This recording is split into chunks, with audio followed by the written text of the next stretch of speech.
6 அமைச்சர்கள் எடப்பாடி பழனிசாமி சந்தித்தது உண்மைதான். நேர்காணலில் போட்டுடைத்த செங்கோட்டையன். அதிமுகவில் தற்போது நீக்கப்பட்ட முக்கிய தலைவர்களாக இருக்கக்கூடிய ஓபிஎஸ், டிடிவி, சசிகலா ஆகியோர்கள சேர்க்க வேண்டும் அப்படின்னு முன்னாள் அமைச்சர்கள்லாம் சேர்ந்து எடப்பாடி பழனிசாமிய சேலத்துல உள்ள அவருடைய இல்லத்துல சந்தித்து வலியுறுத்ததாக பல ஊடகங்கள் தகவல் எழுதியது.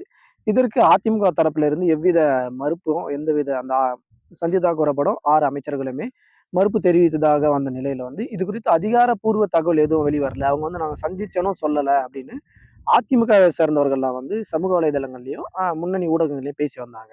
ஆனா இது தொடர்பாக அந்த 6 அமைச்சர்கள் சந்தித்தது உண்மைதான் அப்படின்னு அதிமுகவின் முக்கிய முகங்கள்ல ஒருவரா பார்க்கக்கூடியவரும், அதிமுகவின் முன்னாள் அமைச்சருமா இருக்கக்கூடிய திரு செங்கோட்டையன் அவர்கள் தி டிபேட் சேனலுக்கு ஒரு நேர்காணல் அளிக்கிறார். அந்த நேர்காணல்ல நெறியாளர் தினேஷ் அவர்கள் இறுதியா பல்வேறு கேள்விகளை கேட்கிறாரு. உங்க கூட எம்ஜிஆரோட அனுபவங்கள் எப்படி இருந்தது? ஜெயலலிதா அம்மாவோட அனுபவங்கள்லாம் எப்படி இருந்தது? கட்சியில நீங்க உங்களுக்கு முதலமைச்சரா ஆவதற்கான வாய்ப்பு வழங்கப்பட்டதா கூறப்படுது. அது குறித்துலாம் பல கேள்விகள ரொம்ப மனம் திறந்து கிட்டத்தட்ட ஒரு 3 பார்ட்டா அந்த வீடியோக்கள்லாம் வெளியானது. அந்த 3 பார்ட்டுக்கள்ல நம்ம முழுமையா பார்த்ததில்ல. கூவத்தூர்ல செங்கோட்டையன் அவர்களுக்கு அந்த வாய்ப்பு வழங்கப்பட்டது அப்படின்றது உண்மையான தகவல் தான். அதையும் அவர் மறுக்கல. ஆனா நான் அன்னைக்கு இருந்த நிலைமைக்கு எனக்கு வேணான்னு சொல்லிட்டேன். எடப்பாடி பழனிசாமிக்கு நான் மனப்பூர்வமா ஏத்துக்கினேன் தான் நாங்க ஒத்துக்கினேன் அப்படின்னு சொல்லிட்டாரு. இறுதியா இந்த கேள்வி வைக்கப்படுது. இந்த மாரி 6 அமைச்சர்கள் சந்தித்ததா கூறப்படுது. இது உண்மையா அப்படின்னு. அதற்கு செங்கோட்டையன் அவர்கள் அளித்த பதில் முழுமையா அது கட் செய்யப்பட்டிருக்கிறது. தெளிவா அவர் பேசுறதும் அந்த நேர்காணல் அடுத்து வந்ததும் கட் செய்யப்பட்டிருக்குது. ஆனா இறுதியா அவர் சொன்ன பாயிண்ட் கட்சி ஒற்றுமையா இருக்கணும் அப்படின்னு நாங்க எல்லாரும் அவர்கிட்ட வலியுறுத்தணும் அப்படின்ற ஒரு வார்த்தையை மட்டும் அந்த நேர்காணல்ல வெளியிட்டிருக்காங்க.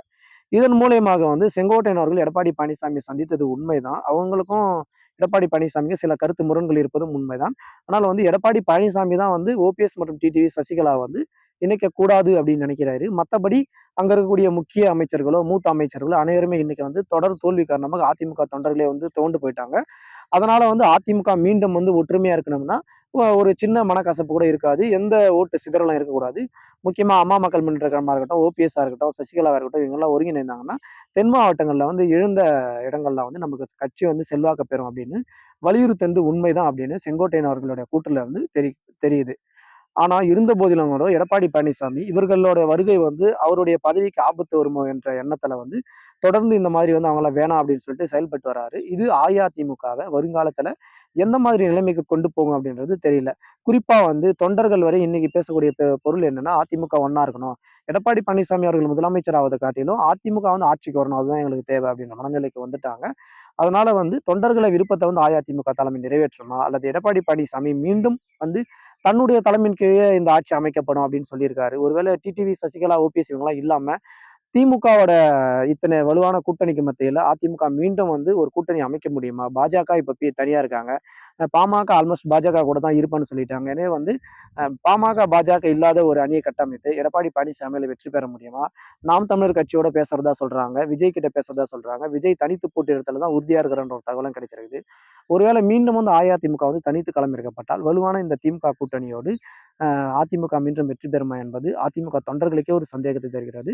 தொடர்ந்து அரசியல் சார்ந்த காணொலிகளை பதிவேற்றி வரும் நம்முடைய சேனலுக்கு ஆதரவு அளிக்கணும்னு நினைக்கிற நண்பர்கள் சேனலை சப்ஸ்கிரைப் செய்யுமாறு அன்போடு கேட்டுக்கொள்கிறோம். நன்றி, வணக்கம்.